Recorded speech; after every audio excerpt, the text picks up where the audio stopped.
That's very true. And that's why it says this isn't hard, it's just different. Very different.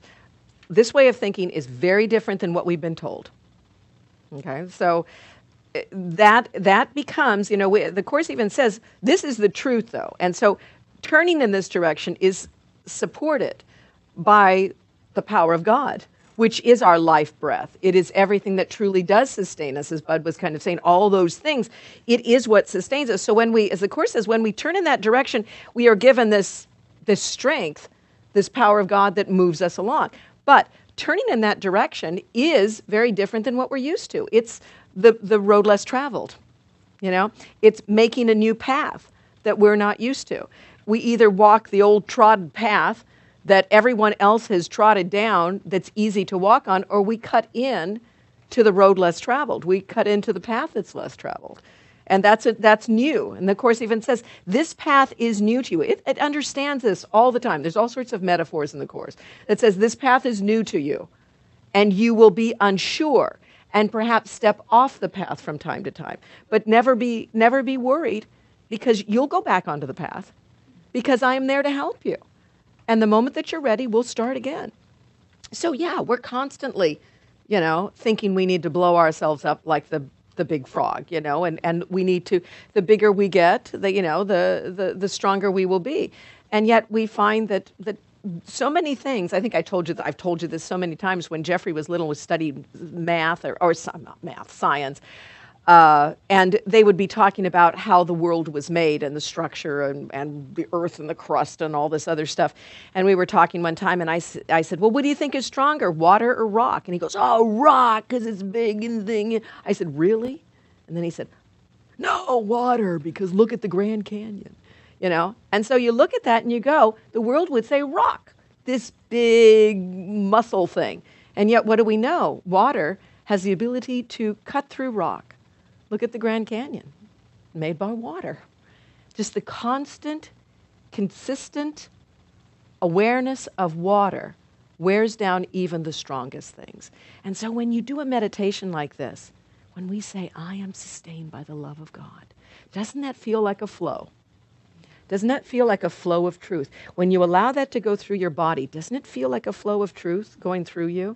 See, that's what's, and the beauty of it is, it's not going to take billions and billions of years, or I shouldn't say billions, we haven't been around that long, but hundreds and hundreds of years to wear away this truth, because the truth, as the Course would say, is supported by the strength of God. So it wears faster. The world we have to keep struggling with. The world is something that we have to keep maintaining. That's why there's lines in the Course that say, the strain of constant judgment. And believe me, the Course is telling us that to maintain this world takes a lot of effort on our part. To maintain your angry thoughts about people take a lot of maintenance on your part.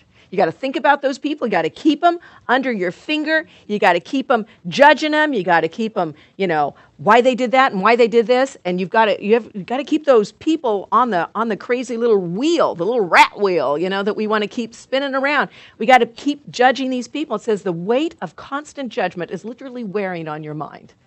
This is exhausting to us, and yet we do it. We're, the old mythology Sisyphus pushing that rock up the hill every day, only to get up there, and at night it all falls down. I got to start all over again, right?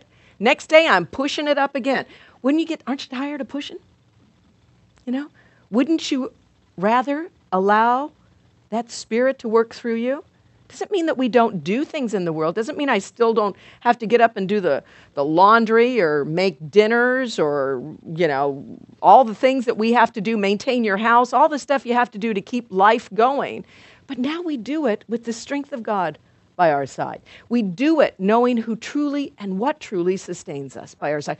We still have to talk to those big, boisterous frog judges, but we know the power that walks with us is greater than any frog, than greater than any self-image, and we know that they are just like us.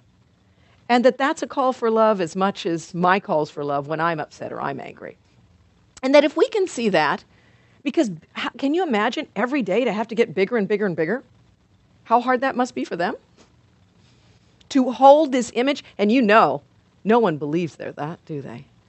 When you have put across this big bloated image of yourself or tried to be, this ego image of yourself, how do you feel underneath? You're just waiting for somebody to figure it out that you're not that. But how about if you're sustained by something that is you? When you rest in this, it feels good. It makes sense.